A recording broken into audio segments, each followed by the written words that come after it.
Hi friend, good morning. ಜಾನು ಅಡುಗೆ ಮನೆಗೆ ನಿಮ್ಮೆಲ್ಲರಿಗೂ ಸ್ವಾಗತ. ನಾನಿವತ್ತು ಪಾಲಕ್ ಸೊಪ್ಪಿನ ಪೂರಿಯನ್ನು ಮಾಡ್ತಾಯಿದ್ದೀನಿ. ನಮ್ಮ ಮಂಡ್ಯ ಸೈಡು ಮಿಕ್ಸು ಬೇರ್ಕೆ ಶೀಟು ಅಂತ ಹೇಳ್ತಾರೆ. ಈ ಕಡೆ ಪೌಡ್ರ್ ಮಾಡ್ತಾರೆ. 5 ಥರ ಅಕ್ಕಿ, ಗೋಧಿ, ರಾಗಿ, ಮೆಂತ್ಯ ಮತ್ತು ಉದ್ದಿನಕಾಳು. ಬೇಕು ಅನ್ನೋರು ಕಡಲೆಕಾಯಿ ಮತ್ತು ಕಡಲೆಕಾಯಿ ಬೀಜ, ಡ್ರೈ ಫ್ರೂಟ್ಸ್ ಹಾಕ್ತಾರೆ. ಬಟ್ ನಾವು ಇದು 5 ಥರ ಪೌಡ್ರ್ ಮಾಡಿಸ್ಕೊಂಡು ಇಟ್ಕೊಂಡಿದ್ವಿ. ಇದು ದೊಡ್ಡಳಾದಾಗ ಬಾಣಂತಿಗೆ ಅಂತ ಕೊಡ್ತಾರೆ. ಅದಕ್ಕಾಗಿ ನನ್ನ ಮಗಳಿಗೆ ಅದರಲ್ಲೇ ನಾನು ಪೂರಿನ ಮಾಡ್ತಾಯಿದ್ದೀನಿ.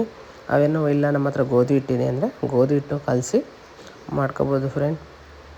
ಪಾಲಕ್ ಸೊಪ್ಪನ್ನು ತುಂಬ ಒಳ್ಳೆಯದು ಹೆಲ್ತ್ಗೆ, ಹಾಗಾಗಿ ಮಾಡ್ತಾಯಿದ್ದೀನಿ ನೋಡಿ ಫ್ರೆಂಡ್. ಈಗ ಇದು ಬಿಸಿನೀರಿಗೆ ಸ್ವಲ್ಪ ಸಾಲ್ಟ್ ಹಾಕಬೇಕು. ಉಪ್ಪು ಹಾಕಿದರೆ ಬಿಸಿನೀರಿಗೆ ಬೇಗ ಕರಗುತ್ತೆ. ಹಾಗಾಗಿ ನಾನು ಈಗ ಉಪ್ಪು ಹಾಕ್ತಾಯಿದ್ದೀನಿ. ಕಲಿಸ್ಬೇಕೀಗ. ಇದಕ್ಕೆ ಸ್ವಲ್ಪ ಎಣ್ಣೆನ ಹಾಕೋತಾಯಿದ್ದೀನಿ. ಯಾಕೆಂದರೆ ಕಲಿಸುವಾಗ ಕೈಗೆಲ್ಲ ಅಂಟ್ಕೊಳ್ಳುತ್ತೆ ಅಂದ್ಬಿಟ್ಟು ಸ್ವಲ್ಪ ಎಣ್ಣೆನ ಹಾಕೊಂಡಿದ್ದೀನಿ ಫ್ರೆಂಡ್. ತುಂಬ ಮೃದುವಾಗಿ ಬರಬೇಕು ಅಂತ ಅಂದರೆ ಸ್ವಲ್ಪ ಎಣ್ಣೆನೂ ಮಿಕ್ಸ್ ಮಾಡ್ಕೋಬೋದು.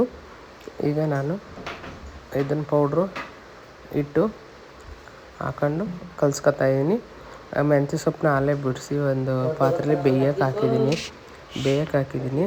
ಬೆಂದ್ಬಿಟ್ಟು ಇದರೊಳಗಡೆ ಮಿಕ್ಸ್ ಮಾಡ್ಕೋಬೇಕು ಫ್ರೆಂಡ್. ಇದು ಬೆನ್ನು ನೋವಿಗೆ ಮತ್ತು ಬೋನು ಡೆವಲಪ್ಮೆಂಟು ತುಂಬ ಒಳ್ಳೆಯದು ಅಂತ ಹೇಳ್ತಾರೆ. ನಮ್ಮ ಕಡೆ ದೊಡ್ಡೋಳಾದವ್ರಿಗೆ ಕೊಡ್ತಾರೆ. ಇದರಲ್ಲಿ ಮುದ್ದೆ ಮಾಡ್ತಾರೆ ಮತ್ತು ರೊಟ್ಟಿ ಮಾಡ್ತಾರೆ, ಹಾಗೆ ಪೂರಿ ಮಾಡ್ತಾರೆ. ನಾನು ಪೂರಿ ಮಾಡ್ತೀನಿ ನೋಡಿ. ಪಾಲಕ್ ಸೊಪ್ಪು ಆಡಿಸ್ಕೊಂಡಿದ್ದೀನಿ. 2 ಕಟ್ಟಿಗೆ ಇಷ್ಟೇ ಆಗಿದ್ದು. ಆಡಿಸಿ ಇದನ್ನು ಈಗ ಮಿಕ್ಸ್ ಮಾಡ್ತಾಯಿದ್ದೀನಿ. ಇದಕ್ಕೆ ಯಾವುದೇ ಥರ ಸೋಡಾನ ಆಗಲಿ ಏನೇ ಆಗಲಿ ಏನು ಮಿಕ್ಸ್ ಮಾಡಲೇಬಾರ್ದು ಫ್ರೆಂಡ್. ನ್ಯಾಚುರಾಗಿ ಮಾಡಬೇಕು ನೋಡಿ.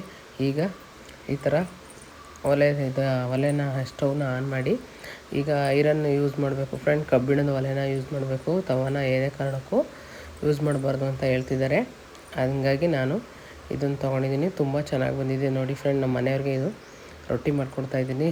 ರೊಟ್ಟಿಗೆ ಗ್ರೀನ್ ಬಂದು ಎಲೆಗಳೆಲ್ಲ ಕಾಣಿಸ್ತಿದೆಯಲ್ಲ, ತುಂಬ ಚೆನ್ನಾಗಿ ಬಂತು. ಇದಕ್ಕೆ ನೀವು ಕಾಯಿ ಚಟ್ನಿನ ಮಾಡ್ಕೋಬೋದು, ಇಲ್ಲ ಬರೀ ಪುದೀನ ಚಟ್ನಿನಾರು ಮಾಡ್ಕೋಬೋದು. ನಾನು ಇದಕ್ಕೆ ಮೊಳಕೆ ಕಾಳಿನ ಗೊಜ್ಜು ಮಾಡಿದ್ದೀನಿ, ಹಂಗಾಗಿ ತಿಂತಾಯಿದ್ದೀನಿ ನೋಡಿ ಫ್ರೆಂಡ್. ಇದು ಮನೆಯವ್ರಿಗೆ ಹಾಕ್ಕೊಡ್ತಾಯಿದ್ದೀನಿ. ನನ್ನ ಮಗಳಿಗೆ ಸ್ಕೂಲ್ಗೂ ಲಂಚ್ ಬಾಕ್ಸ್ಗೂ ರೆಡಿಯಾಗಿದೆ. ಅವಳಿಗೆ 2 ಪೂರಿ ಹಾಕಿದ್ದೀನಿ. ತುಂಬ ಚೆನ್ನಾಗಿದೆ ಫ್ರೆಂಡ್. ಹೀಗೆ ಲೈಕ್ ಮಾಡಿ, ಶೇರ್ ಮಾಡಿ, ಹಾಗೆ ಕಮೆಂಟ್ ಮಾಡಿ.